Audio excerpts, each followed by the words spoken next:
to Wake Up Call with Dan Tortora. We're on site, on location in our Travel Heritage Hill studios right here at the AAC kickoff. You know that we've covered the American Athletic Conference before there was a name and a logo for this conference. I want to thank Mike Oresco, Chuck Sullivan, and everyone at the AAC for their constant support and their availability. And of course, being down here in Arlington, Texas, I feel very spoiled. The food is good, the atmosphere is great, and I like being down in the Lone Star State. These gentlemen know the Lone Star State very well, UTSA Roadrunners. I'm here with Oscar and Jamal. Gentlemen, how are you? Good. Good to have you here. Sure. So, absolutely. So, I spoke with you a little bit off the air about Coach. Coach asked me if he could be a broadcaster, if him and I have a future potentially working together.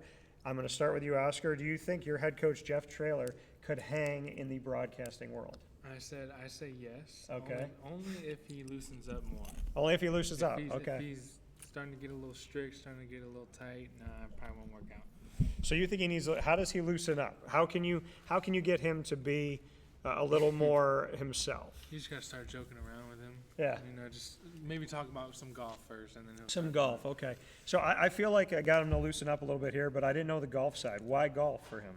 Does he talk about it a lot? Yeah. One time we were having meetings, and then we only had a 30-minute meeting. He came in here like the 15 minutes to spare. We just started talking about golf the whole time. Okay.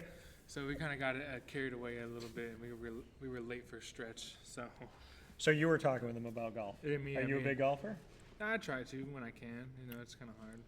Who, if you could pick anyone in today's world of golf, from Bryson to Xander to Rory and so on and so forth, and Scotty, who would you pick? For what? If you were going to be in tandem with someone, you got a duo out there. Who would you want to be your partner? Scotty Scheffler. Why? Probably. Because he's won. Because he can get out of trouble. So he's won 7 this year. Yeah. Okay. If not him, I don't know. Rory. Maybe. Rory. Okay. Jordan Spieth. I want to see Rory win. I know he needs one. Jamal, how are you? I'm good. So enjoying the ice. Yeah. So I gotta ask you here. So of all of the teams that you can play in the American, Right. you got the ice in your hand. Putting a team on ice means that you took care of them. Right. Do you circle anybody on the schedule? Nah. No? Not putting them on ice. You don't feel that sleep there's any. Is there any rivalry feel? Is there any team that you feel like this is just like a bigger game for you? For sure. UNT, Army. I said earlier, I feel like the Army UTSA games, them is starting to build a little rivalry. They've been good. Yeah. They've been really good. Those games seem like they're fiery. You said Tulane. Yeah. Why? Only because of last year. We didn't give them our best. And I know if we play our best, we can pretty much beat anybody there is. You said North Texas. Mm-hmm. Why North Texas? And we just always been at it with them. Big rivalry. It's always a good game with them. Yeah. It doesn't matter where it is. And UTSA has had some fun recent history with Army, but now they're in the conference. Yeah. Right. So, Jamal, bring me into what that means, that there's going to be a consistency of UTSA and Army facing off against each other on the road for you guys, at home for you guys, just what that means. Man, having them in the conference, man, it's going to be interesting to see how everything pans out. It was a fly, ridiculous fly. Yeah, it's going to be interesting to see how everything pans out and how it looks, how everybody else looks playing them. So, what about for you, Oscar, for the Army matchup, knowing that there's going to be more consistency? I will say, yeah. We've been playing. I think we played them 4 out of the 5 years that Coach Schroeder's been here, and it's just going to be a little bit more heavier just because it's a conference game now. So we'll be a little bit more aggressive probably, but it's always a good game with Army too. I heard that San Antonio is a great place for food. I've been to different parts of Texas. I've yet to be in San Antonio. Went. I'm hoping to make a change on saying yet to be there because your VP for Intercollegiate Athletics, Lisa Campos, and I have a great relationship, and I see San Antonio in my not-too-distant future. Where's the best place to eat in San Antonio, Oscar? Man, I heard there's a lot of different. There's so many. Yeah. There's so many places you can go eat. You can go to the south side, north side, downtown. I will say downtown, I just had, again, Pinkerton's barbecue. Okay. Some of the best ribs you'll ever have. Best ribs at Pinkerton's. Pinkerton's downtown. I wanted to go with another barbecue place. It's this place called Blue Pit. Blue Pig? Blue Pit. Blue Pit, okay. Yeah. Okay. And they sell these like brisket grilled cheese sandwiches, bro. They so good.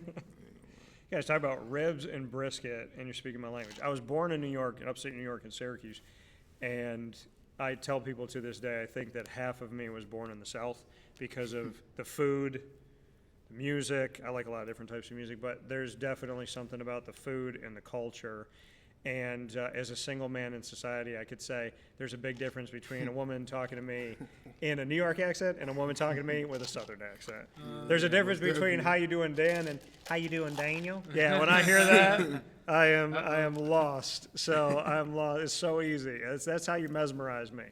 You're weak in the knees, man. Yeah. So, Jamal, for you, being a part of the Roadrunners, there was a time where the school was deciding, the student body was deciding between being called the Armadillos or the Roadrunners. What are your thoughts on the fact that they chose Roadrunner over Armadillo? Best decision they possibly could have ever made. I agree. Oscar, you knew about it, right? Because Jamal, you didn't know. We were just talking about it off the air. So you knew that that was up for debate. Thoughts on the fact that you were almost an armadillo? Oh, I mean, that would have been terrible. I mean, we would have just been called roadkill our whole football career, so I appreciate whoever made that decision. And by the way, the Roadrunner, according to Warner Brothers, if you've ever watched the cartoon, the Roadrunner is undefeated. He is. So never loses. Y'all are fast as all get out. Oh, So yeah. there's a lot to be said about that. Sounds like it's perfectly good with us. Yeah, it's and there's nobody that's taking that name, right? Yeah. There's a bunch of tigers, there's a bunch of owls, there's certain mascots that we see all throughout, but we never see another Roadrunner. Right. So for you to don this UTSA jersey, and proudly, in a world of NIL, transfer portal, realignment, there's a million things happening in collegiate athletics that were not happening as realignment was happening, but not to the point where there's 2,300 miles between conference foes and NIL, college free agency with the transfer portal. Why, Oscar, do you stay committed to UTSA? We have a coach that cares about us. I mean, it's told everyone else that we've only had 3 guys leave because of NIL issues. So I mean, without that, they wouldn't have lost. I mean, they wouldn't have left, and that should say enough for Coach Trailer that he's just a down to earth guy, and he knows what he's doing. He can coach football, and he can also be your father figure. He can be your friend, whatever it is. I love that, and I appreciate that, and I agree, because I know how important relationships are to Coach Trailer. Jamal, what would you say about why you stay committed to UTSA? Man, when I did commit, man, I just knew this was a family-oriented place. I knew who Coach Trailer was. So, man, it hasn't changed. And, man, my brothers, man, coaches, man, everything at UTSA it's not worth it for me to leave. Why? Man, camaraderie, man, like Oscar said, man, you can't buy that with money. So, you think about it like that, it's a no-brainer for me to say. Oscar, the tight end position, not as glorified of a position as other positions. There are guys in the NFL that are helping to elevate that. I've always respected the tight end because there's so many great ones. What can you say about playing the position and why you value being in a place where you can be an extension of the O-line and at the same time you can also be a threat? Yeah, I've always said that if besides the quarterbacks, it's one of the hardest positions on the field. That being said, you got to do both. You have to go block 300-pound D linemen, and you have to go route run against 150-pound cornerbacks or something like that. You got to be able to be agile. You got to have speed. You got to be strong. It's just a different type of, it's a unique position that not very many people can do. And if you can, you need to work at it as much as you can, like we do. Jamal, you're a linebacker. What can you say about being able to play within the middle of this defense and just what life as a linebacker has meant to you, how you would describe your specific role, and if it's something that you always saw yourself doing when you were little. Did you like going out there and getting to hit somebody? Was that always a preference? Because when you hear people growing up, and a ton of people want to play quarterback, people want to be on the offensive side of the ball, being on the defensive side, why did that call to you, and just how you would describe being a linebacker? Man, so in high school, I actually played tight end. Yeah. That was my starting position. Yeah, I'll stay tight end, man. But I was doing good on the defensive side of the ball, too. And that's where I really had the most fun at. So getting to college, man, and they gave me, like, the option, like, you want to play tight end, linebacker. And for me, man, I had to go with linebacker. And I honestly came in as an outside linebacker. So, man, Coach Nix, one of my good mans, he moved me to middle linebacker. And I guess he seen something in me that I ain't see, but ever since then, it's felt good, it's felt natural. And I've worked to be good at that position. So. And you're the quarterback of the defense, essentially. Yep. How have you grown in that leadership role? Man, it took some making mistakes. You know, it takes messing up so you can learn from it, and, man, just being dedicated to that role. We're going to play rapid fire. We get to put each other on the hot seat and have some fun with this. Jamal, you get to ask me the first question. First question. Could be anything in the world. Doesn't have to be football. Can be football. What you watching right now? Good question. I am watching The Boys on Amazon Prime, which is a fantastic show. Nah, for real, that's a great show. Yeah, so I'm watching The Boys. I almost brought my T-shirt down, and thank God I didn't, because the airlines have not given me my bag in 3 days, so I wouldn't have had the shirt, even if I had the shirt. So I had to buy all new stuff to be down here. But So you're the one that was yeah. late yesterday. Yeah, I was late. Yeah, well, yeah, because we I were was supposed. wondering. Yeah, we were supposed to Yeah, do something yesterday. Yeah. yeah. So I wasn't late. I got in. So I was supposed to get in Sunday at 10 a.m. I got in at 11 p.m. 13 hours later. The Uber driver, total stranger that I had down here, Jen, she gave me her card. She said, "Hey, whatever you need, you let me know." And so outside of Uber, I called her up, and she was like, "I'm going to take you wherever you need to go, and we're going to get you some clothes, get you a wardrobe, get you set up." So I was here a day early, had everything planned, and then because we had to go out and get a new wardrobe yesterday, that's why I was behind schedule. But thanks to her, she took me out for a couple hours, got me food, showed me around. I got a whole new wardrobe, and that's why y'all are sitting with me a little bit later. But it's thanks to the Good Samaritanship of Jen. What a gal. Shout out, Jim. Yeah, I got to shout her out. So I would definitely say thank you for that. So I'm watching The Boys. I'm watching. What else am I watching right now? Receivers? What'd you say? Receivers on Netflix? Or I have. So my Netflix, I share it. So sometimes it works and sometimes it doesn't. But Boot it off. yeah, sometimes. You didn't hear that, Netflix. So, but I'm gonna say I'm probably staying really true to The Boys right now, and I want to get into the Game of Thrones spinoff because I haven't watched that one yet, which is in season House of the Dragon. I haven't watched it yet, but I plan on doing that. Okay. My question back to you, Jamal: if you could jump into any world of a TV show that you're watching, what world would you jump into and why? Definitely not The Boys. I'll tell you that. Agreed. I'm kind of watching YouTube right now. Like, you Okay. ever heard of RP? I have not. It's like GTA, but they like role play. Okay. Oh, okay. Yeah. Okay. I ain't gonna lie, I jump in that. I jump in a little video game. Okay. All right. I feel that.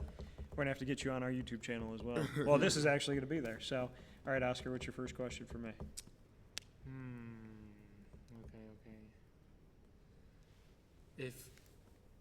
If you didn't do this podcast, what would you be doing now? There's a few things I'm working on. So, screenwriting, stand-up comedy, because I just like making people laugh, and I put that in my show all the time. We do a segment called The Annoying Moment of the Week. Like, we have a lot of fun with that stuff. So I would say probably comedy or screenwriting, and working a little bit on my music too. Music. Nice. Yeah. Okay. What kind of music? It's kind of like I would say my voice probably lives somewhere in like the classic rock world. Okay. So I'm inspired by R&B, I'm inspired by hip hop, I'm inspired by country, I'm inspired by classic rock. So Oh, you said you liked all types of music, right? yeah, so it kind of bonds a lot of that. My question back to you, Oscar, is who's the greatest tight end of all time and why? You know, there's so many. And like I said, they're all unique. You know what I mean? Like Yeah, Jason Witten, he just caught the ball. I mean, he wasn't a big. right down the street. Yeah. Travis Kelce, he's known for his routes. George Kittle, he's known for routes and blocking. Mark Andrews, a little bit of both too. Tony Gonzalez, Yeah. another guy. Yeah. And Hernandez, he would have been dude. I'm just saying. But I don't know. That's a really tough question. I mean, I guess I could say. Jamal didn't expect to hear the words Aaron Hernandez on today's sometimes wake-up call. You can't. I know what you know. There's some things that he. Yes, did, he but had talent. He had talent in Florida. He had talent in the NFL. Dude was kind of messed up, but he could play. I guess I'd have to say George Kittle. Okay. I can rock with that. And why? Because he does it both. He's not just a receiving tight end. He's not just a blocking tight end. He can do it both. I can appreciate that. We got one more round, Jamal. Give me your last question. Shoot. Man. Oh, I got one. You got one? All right. You think about yours. Go ahead. If you could go back into college and play football, who would you play for? Oh, man. This is a hard question. So my hometown is Syracuse, New York. I'd be hard-pressed to turn down my hometown. So I'd probably end up playing for my hometown because I've been so big on recruiting locally. And unfortunately, we had coaches that did not value the local community. Now Fran Brown is. He's offered a lot of guys that have committed. So I would be hard-pressed to say no to my home, especially with how much I bang the drum about supporting local. So I'm going to pick my hometown. Okay. Guess that was an easy one then. Yeah, my question back to you, Oscar. All right. You are going to be the president of the United States. One of your teammates can be your vice president. Who are you running with and why? Man, well, since I don't know anything about politics. Which is probably the best president we could have.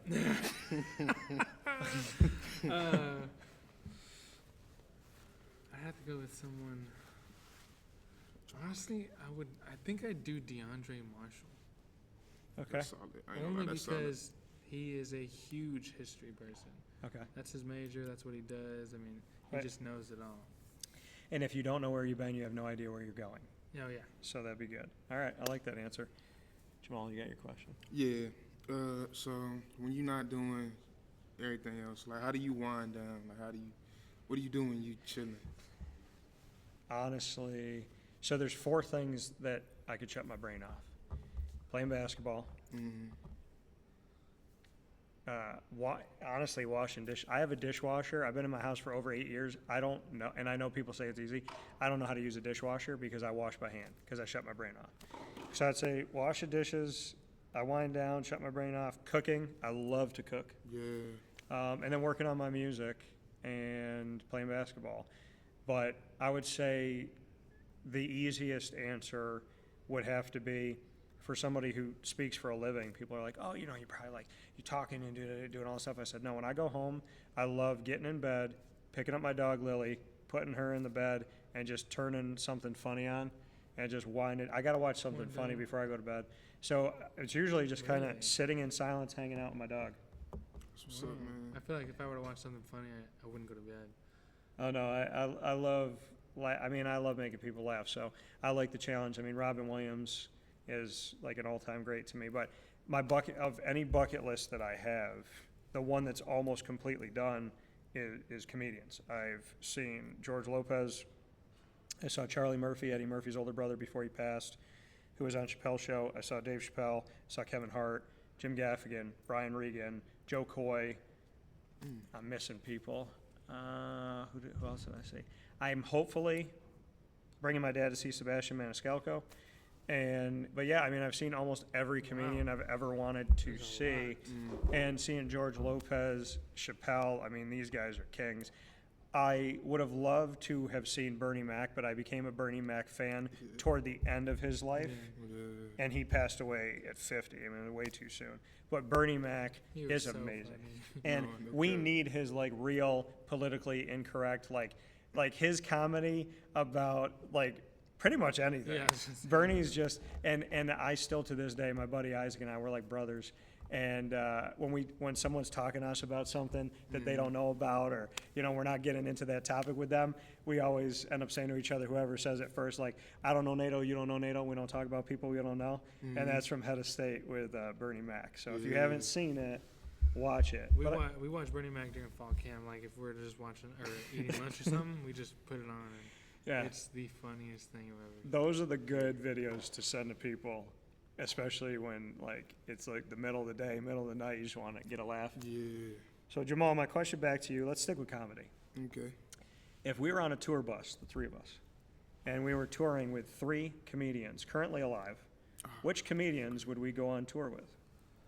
Cat Williams. Okay. That man is just airing everybody's dirty laundry. Yeah. Like, for real though. But he has a great, one of the greatest things that he has is on, like, my greatest hits stuff, is when he talks about why are you mad that people hate you? And he was like, you need more hate. If you got this many people, you need to work to get this many. And if there's somebody in the room that has nobody to hate on, feel free to hate on me. And he's like asking for people to hate on him and really turning it back on those people and making adversity a good thing. So I respect that about Cat. So, all right, Cat. Theo Von. Okay. Uh, Theo Von, that's an interesting pick. uh, I say it's interesting because I don't think anyone's ever picked that on the show. yeah. So Theo Von, he was the guy that was on, what, Real World? Road Rules. Shit, if I know. I mean, I don't know. Oh, you're good. You're good. We're on the internet. That's okay. So, and who's your last one? Oh, man. I'm going with Drewski. Drewski. He's just funny. He's just funny. I don't even think he's a comedian. He's just funny. Okay, fair enough. So with that being said, for Oscar and Jamal, for UTSA and the Roadrunners in general, we appreciate you being here with us here on Wake Up Call at the AAC kickoff, and we look forward to seeing you out in San Antonio in support of UTSA and on the road. Jamal, appreciate you. Appreciate you. Oscar, thank you so much. Thank you for having us. We'll talk with you all soon. Be safe.